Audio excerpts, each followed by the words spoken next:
you? How are you? I'm good, thank I you. am very good. अरे it's such a pleasure. आपको इतने time बाद मैं फिर से एटलीस्ट टेक्नोलॉजी के मीडियम से मैं आपको देख पा रही हूँ। हम फिर से बातें करेंगे आज। बिल्कुल, it's so useful, this technology. It's the only way to stay in connect after this lockdown. बिल्कुल डिस्टेंसेस ने एक तरह से खत्म कर दिए हैं। बिल्कुल, बहुत सही। हर चीज के अगर एडवांटेजेस डिसएडवांटेजेस हैं तो एडवांटेजेस भी बहुत हैं उनकी। बिल्कुल सही फरमाया। So how is everything? All good, सब ठीक है। आप बताइए कैसे चल रहा है? बहुत बढ़िया, बहुत बढ़िया। अरे चलो, और काम वाम ठीक चल रहा है आपका? Good, it's busy. The board exams will be starting all across India. सब बच्चे busy हैं पढ़ाई में. That's good. I'm getting stressed. Why you are getting stressed? I'm not getting stressed. Children Okay, are beginning they to get stressed. Yeah. So, stress is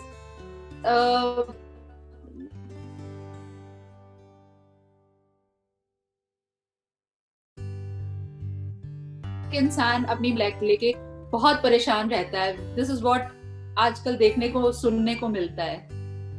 बिल्कुल। And जो अभी पिछले साल से जो हालात चल रहे हैं इस पर ज्यादा फोकस दिया जा रहा है। लाइक बहुत सामने उभर के ये एक टॉपिक आ गया एंड लोग में खुलकर अब बात करना शुरू हो गए हैं इसके बारे में। हाँ, ये मैंने भी नोटिस किया है कि अब स्ट्रेस के बारे में लोग बात करते हैं, मेंटल हेल्थ के, एंजाइटी के बारे में एटलीस्ट लोग अब थोड़ा बहुत बात करते हैं, right?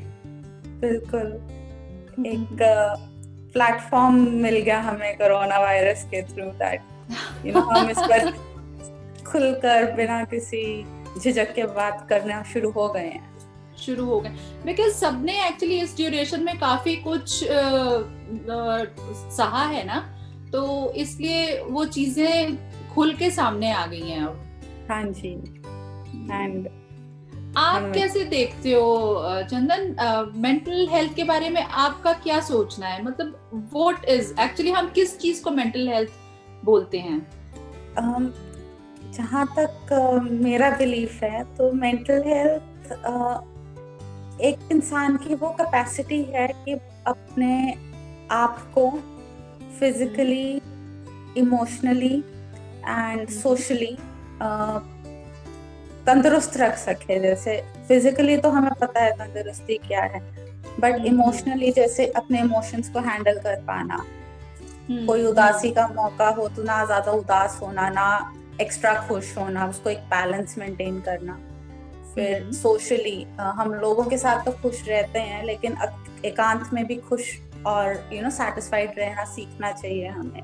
So it's a balance of all these things that helps us as a person to stay grounded and be successful in life, be positive, have a positive outlook in life. So that to me would be mental health. और इसका जैसे जैसे time change होता है इसका भी definition evolve होता जाता है। बिल्कुल। बट ये चीजें ज्यादातर इस टाइम जो एडोलेसेंट एज होती है, जो अपना टीन एज जैसे है या एडोलेसेंट एज है, इस पे आई गेस इन चीजों का इफेक्ट ज्यादा नजर आ रहा है आजकल। हाँ जी, ये एक ऐसी एज है जब बच्चे ना बच्चे रहते हैं ना वो एडल्ट होते हैं। वो एक बहुत ही इसको एक स्टॉर्म और स्ट्रेस वाला फेज कहा जाता है। बिकॉज कुछ बातों पे हम बच्चों को बोलते हैं that act like a grown up, you are not a kid anymore. और कभी हम उनको बोलते हैं कि अब बच्चे हो तुम, इससे बड़ों जैसी बातें नहीं करो। हाँ, कहीं ना कहीं मुझे लगता है हम ही लोग उनको कंफ्यूज कर देते हैं कि कहीं तो हम कहते हैं आप बड़े हो गए हो, कहीं कहते हैं अभी छोटे हो, तो वो खुद ही हम उनके मन में, माइंड में कंफ्यूजन क्रिएट कर देते हैं। बिल्कुल। एंड प्लस ये एक एज होती है जब वो अपने आप को डिस्कवर कर रहे होते हैं। जैसे Absolutely. अपनी एक पर्सनालिटी एक्सप्लोर कर रहे होते हैं, दैट इज वाई वो अपने जो रोल मॉडल्स हैं जो उनको पसंद आते हैं उनसे काफी इन्फ्लुएंस हो जाते हैं। तो कभी किसी फिल्म स्टार का हेयर स्टाइल कॉपी कर रहे हैं, कभी उनका किसी स्पोर्ट में इंटरेस्ट ज्यादा हो रहा है। बिल्कुल बिल्कुल। You know, sometimes they try to dress like their favorite teacher. So right. they're just trying out what works for them. So that is a age of experimentation and discovery. Age of experiments and experiments, absolutely correct. So बिल्कुल सही बात है, but कई बार होता है कि हम शायद कहीं ना कहीं लैक कर जाते हैं उनको अंडरस्टैंड करने में। मे बी सोसाइटी ऐसी हो गई है, या we are very much demanding towards our children कि हम उनसे बहुत चीजें डिमांड में लाते हैं कि हमारी तरीके से बिहेव करो, जैसे हम चाहते हैं आप वैसे हमारे हिसाब से चलो। तो अगर कोई बच्चा या अगर कोई टीनेजर उस सिचुएशन में हो जहां उसको लग रहा है कि मुझे ऐसे नहीं चलना है, या कोई चीज ऐसी है जो उसको डिस्टर्ब कर रही है, तो उसकी वजह से उसके कैसे वो हो सकते हैं, मतलब उसके सिम्टम्स कह लो या उनकी चीजें हम कैसे नोटिस कर सकते हैं कि he or she is going through something? नौकी चिल्ड्रन इस एज में आके ना बहुत सेंसिटिव हो जाते हैं कि लोग उनके आसपास उनके बारे में क्या सोचते हैं, उनको कैसे व्यू करते हैं। तो वो बहुत कॉन्शियस हो जाते हैं कि हम कैसे दिखते हैं और हमारे बारे में क्या हमारे फ्रेंड्स क्या कह रहे हैं। And they become you know if they are going through something that they can not handle, तो it starts affecting their health physically. There's, you know, they may start getting headaches, stomach aches, if they are under a lot of stress or anxiety और वो हमें बता नहीं रहे हैं। फिर उनके eating habits change होने के chances हैं, like अगर upset हैं तो खाना नहीं खाएंगे, या अगर अपने stress या गुस्से को handle नहीं कर पा रहे तो वो ज्यादा खाएंगे। अपने आप को socially withdraw कर लेते हैं, किसी से बातचीत नहीं करते, चिड़चिड़े हो जाते हैं, या कई बार एकदम उनका सोशल सर्कल ही बिल्कुल चेंज हो जाता है। जो उनके बचपन के दोस्त हैं जिनके साथ आना जाना लगा रहता है वो एकदम गायब हो जाते हैं, बिल्कुल न्यू फ्रेंड्स आ जाते हैं, न्यू फ्रेंड्स अपने लुक्स को देख के बहुत कॉन्शियस हो जाते हैं। अच्छा, ये चीजें कितनी नोटिसेबल है ना हमें मतलब एज अ पेरेंट्स, या हम अगर सोसाइटी की भी बात करें तो इन चीजों को एक्चुअली हमें ध्यान देना चाहिए, हमें मुझे लगता है गौर करना चाहिए। अगर बच्चे में कुछ चेंजेस आ रहे हैं कुछ इस तरीके से, यूजुअली क्या होता है कि पेरेंट्स भी इन चीजों पे ध्यान नहीं लेते, अरे कुछ नहीं होता, बड़ा हो रहा है या बड़ी हो रही है, कोई बात नहीं, अपने आप ठीक हो जाएगी।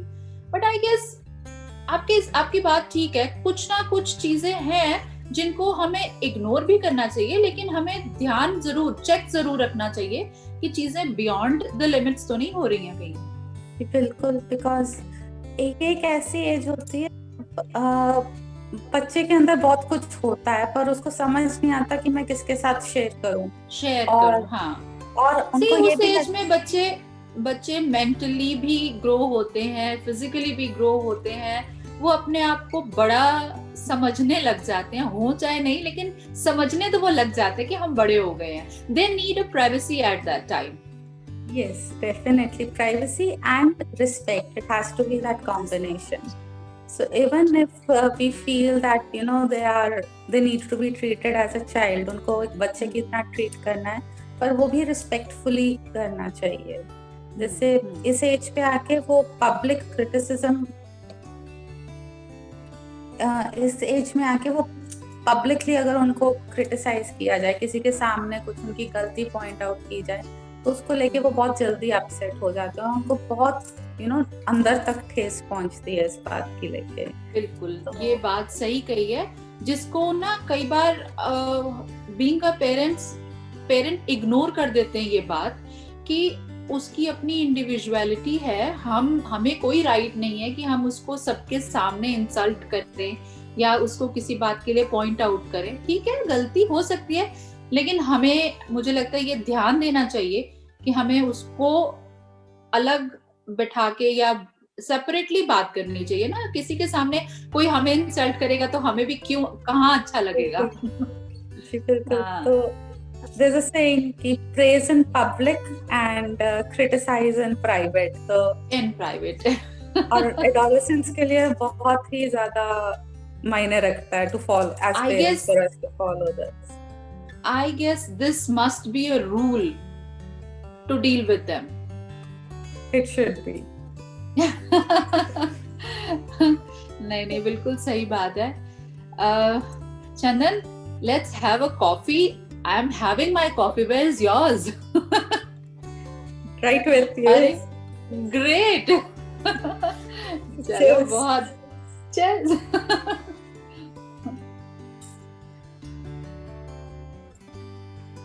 Okay. चलो अच्छा लग रहा है। देखो, बातें करने से हमें ना एटलीस्ट कम्युनिकेट करते रहना चाहिए। बहुत चीजें एक दूसरे से हम लोग मतलब सुन के समझ के हम एक्चुअली उनको अडॉप्ट कर सकते हैं ताकि हमारी भी लाइफ इजी हो जाए। And it's such a good learning experience. Like we learn so much just by talking. अच्छा, जैसे हम लोग कहते तो हैं यूजुअली आजकल इन चीजों को ध्यान दिया जाने लग गया है। What I feel है ना? What do you think about? मतलब पेरेंट्स इस चीज पे अब ध्यान देते हैं। Does it really matters through them कि बच्चे किस फेज से गुजर रहे हैं, उनके बिहेवियर में चेंजेस या उनके साथ डीलिंग जो हम करते हैं, Does पेरेंट्स मतलब उस चीज का ध्यान देते हैं वो?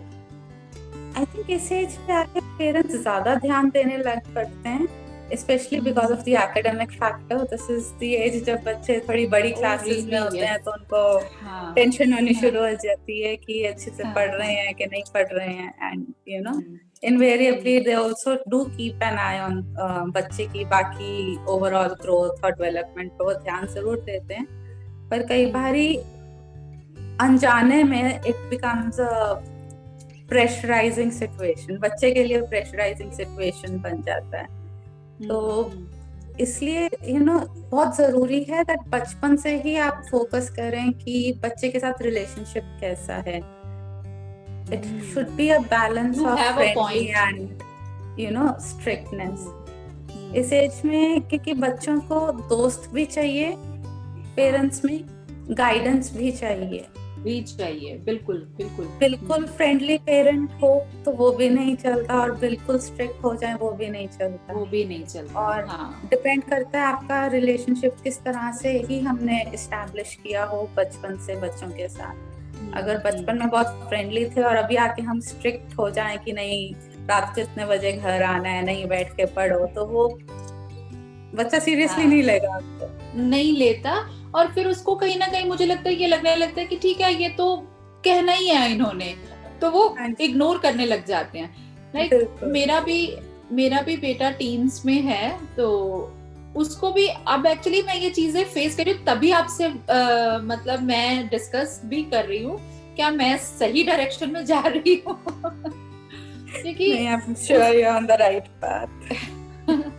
क्योंकि कई चीजें हैं जैसे आपसे बात करते करते ना आई कैन रिलेट, कुछ चीजें हैं जिसको ध्यान देना चाहिए और कुछ चीजें हैं जिसको कभी कभी इग्नोर करने से कोई नुकसान नहीं है। अगर वो बच्चे के ग्रोथ में हेल्प करती हैं या उसको स्पेस देती हैं, उसको सिक्योर्ड फील कराती हैं, तो कोई प्रॉब्लम नहीं है अगर हम उसको थोड़ा सा इग्नोर कर दे तो, है ना। और इस एज में आके समटाइम्स बच्चों को एक ब्रेक चाहिए होता है। जैसे एक कभी कभी वो इतना ओवरवेल्म्ड फील करते हैं, स्पेशली जब एग्जाम्स हो एंड इतने इवेंट्स हो रहे हो स्कूल में, घर पर इतना माहौल ऐसा है that everyone studying and working together. It's okay to take a break and just relax once in a while. हाँ and at least बच्चों को ये सिक्योरिटी जो है ना उनके माइंड में, मुझे लगता है ये जरूरी होनी चाहिए कि whatever is there, our parents are there to support me. बिल्कुल। and I think हमें ये कॉन्फिडेंस और सपोर्ट की जरूरत जिंदगी भर पड़ती है। like it's very important for us to know that हमसे जो मर्जी हो जाए, चाहे कितनी बड़ी गलती हो जाए, our parents are there to love us, to support us and guide us. It's not the end of, the relationship that we have with them. That security is very important. Right. See, security in every phase of life is important. But ये जो बहुत ही नाजुक सी as है, adolescent age, इसके लिए तो security पक्का चाहिए. बहुत चाहिए, बहुत चाहिए, क्योंकि ये एक एज है जब हम दूसरों से सीख रहे होते हैं. इस एज में हम बड़ों की सीख को कम अहमियत देते हैं. हमारे फ्रेंड्स हमें क्या सिखाते हैं उस पर हम थोड़ा ज्यादा बिलीव करते हैं. I agree, 101% I agree. तभी हमें सुनने को मिलता नहीं, वो ऐसा करती है, उसके पेरेंट्स कुछ नहीं कहते, वो वैसा करता है, उसके पेरेंट्स तो नहीं कुछ कहते. तो that is why it becomes very important. और जरूर कई बार हो जाता है हमें गलत रास्ते पर ले जाते हैं हमारे फ्रेंड्स, पर at the end of the day हमें पता होना चाहिए that ठीक है, हमसे गलती हो भी जाएगी तो हमारे पेरेंट्स हैं हमारे पीछे खड़े. डांट पड़ेगी, वो कॉन्फिडेंस उनमें बिल्ड करना हम लोगों की जिम्मेदारी हो जाती है. अच्छा, इसका क्या इनके सिबलिंग्स पे भी असर होता है? अगर कोई मेंटल हेल्थ के प्रेशर में है, उसको कोई अगर ऐसी प्रॉब्लम फील हो रही है, जैसे आपने पहले बताया कि उसके इफेक्ट्स क्या क्या हो सकते हैं. उनकी नींद खराब हो सकती है, उनका खाने की ईटिंग हैबिट्स जो है वो खराब हो सकती हैं, सोशलाइज करने का उनका तरीका खराब हो सकता है. तो इन चीजों का उनके जो सिबलिंग्स हैं, सोसाइटी है, पेरेंट्स है, वो उन पे किस तरीके का असर हो सकता है इनका? कैसे इसको डील कर सकते हैं? घर में अगर किसी एक मेंबर का भी मूड खराब हो तो सबके मूड पर असर पड़ता है. हाँ, बिल्कुल. So it's the same even with बच्चे. सेम है, अगर बच्चा एक अपसेट है तो नेचुरल है, एज पेरेंट्स हम परेशान हो जाते हैं कि क्यों अपसेट है, हम किस तरह से प्रॉब्लम को सॉल्व करें, किस तरह से हेल्प कर सकते हैं. एंड डिपेंडिंग अपॉन उसको हेल्प कर पाए हम.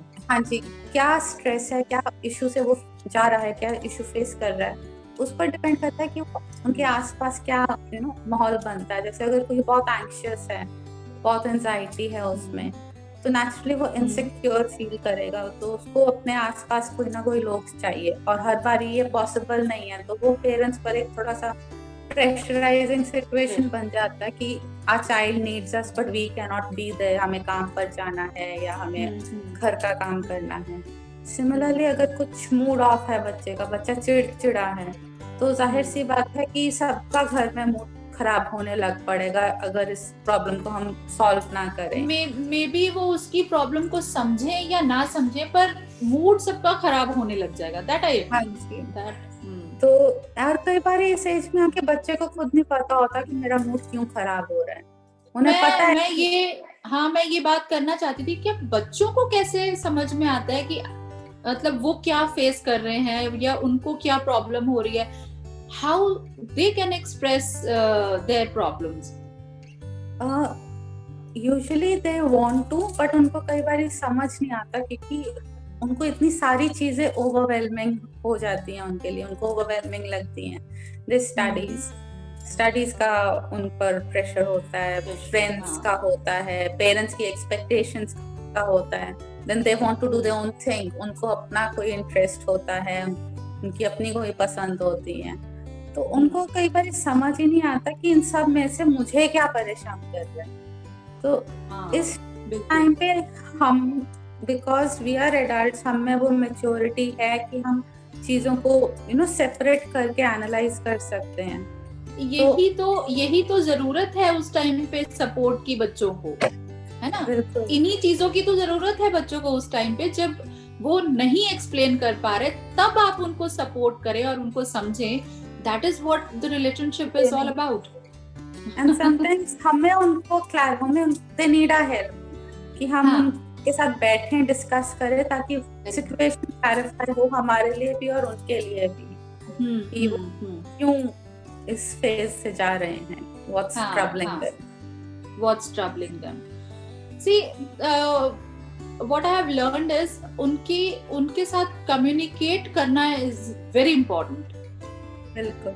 जैसे आपने शुरू में भी बोला था ना चंदन कि छोटे बच्चे, जब वो छोटा होता है बच्चा, हम तभी से उसके साथ जिस तरीके का रिलेशन बिल्डअप कर लेते हैं वो हमें एंड तक सपोर्ट करता है, वो चीज हमारी कंटिन्यूड रहती है एंड तक। So you are very right, क्योंकि मैं भी यही देखती हूँ कि कई बार मैं भी लैक कर जाती हूँ मेरे बेटे से बात करने में, कई बार होता है, सिचुएशनल भी होता है कई बार, लेकिन फिर जब मुझे रियलाइज होता है कि आई एम लैकिंग देयर, तो फिर बात करते हैं, वो थोड़ा धीरे ओपन अप होता है फिर, क्योंकि वो गैप जो होता है उसको फिल करना होता है, फिर वो धीरे ओपन अप होता है, लेकिन हो जाता है, ठीक है। एंड मैं एक्चुअली मुझे लगता है कि पेरेंट्स को भी थोड़ी पेशेंस साथ में रखनी चाहिए, बजाय ये इसके लिए उनको प्रेशराइज करें कि तेरी लाइफ में जो भी हो रहा है मुझे पता होना चाहिए, तू जो भी कर रहे हो मुझे पता होना चाहिए। लेट इट बी यार, हम जब करते हैं हम भी तो अपनी सारी चीजें बच्चों को नहीं बताते ना, तो अगर वो भी नहीं बताते एज एन इंडिविजुअल तो क्या प्रॉब्लम है? राइट। आई थिंक इस सिचुएशन में इट्स वेरी इम्पोर्टेंट कि हम उनको ये एहसास दिलाएं that you know we respect your privacy, but जहाँ पे तुम्हें लगता है that you are not comfortable, you are feeling you know as if you are in danger, आप कुछ भी सिचुएशन हो, तो come to us at that point of time, we will help you, no questions asked. No, बच्चों will not judge you. Yes.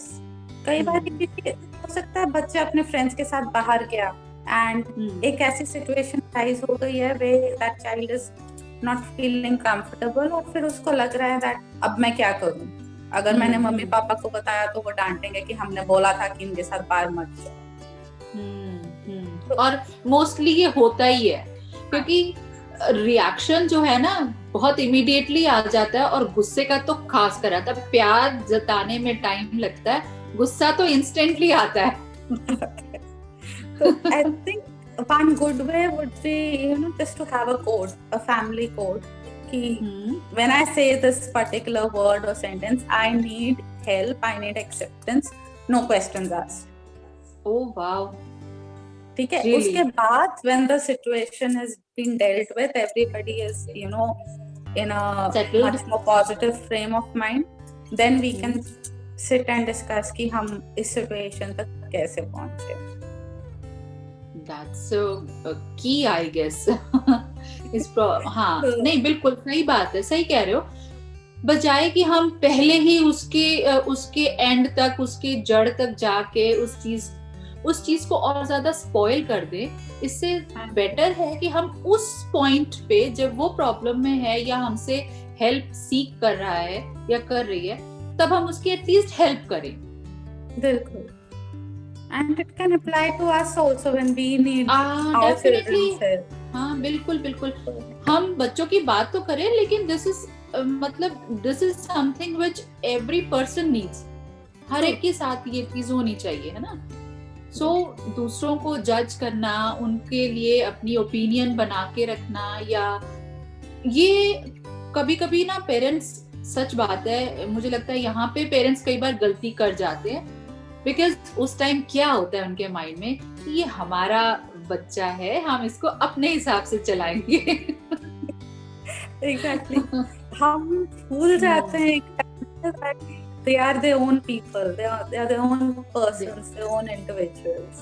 तो उनकी like वो हमारे लिए एक गिफ्ट है, we don't own them. We don't own them, absolutely right. So ultimately देखो, कुछ भी प्रॉब्लम होती है, सारा जो अगर अच्छा है तो क्रेडिट भी पेरेंट्स को ले लेते हैं, और अगर बुरा है तो वो फिर बच्चों को तंग करते हैं कि ये आपने सही नहीं किया। तो यहाँ पे हमें भी सोचना चाहिए अपने लिए कि हमने क्या उनको ये करने के लिए कभी गाइड किया है, कि हमने उनको कोई गाइडेंस दी है इसके बारे में, राइट? It's हमें ना एज पेरेंट्स जो मैं ऑब्जर्व करती हूँ दैट हमारे में ना एक ये माइंडसेट बना हुआ है दैट वील हैव चिल्ड्रन, उसके बाद उनको पढ़ाना है, बड़ा करना है, यू नो, उनकी जॉब लग जाएगी, शादी कर देंगे, सेटल कर देंगे, and as parents our job is over. हाँ, हम ये भूल जाते हैं दैट इसके साथ साथ हमें, you know, we have to make them strong enough to face the world, and not only physically but even emotionally, mentally and socially strong.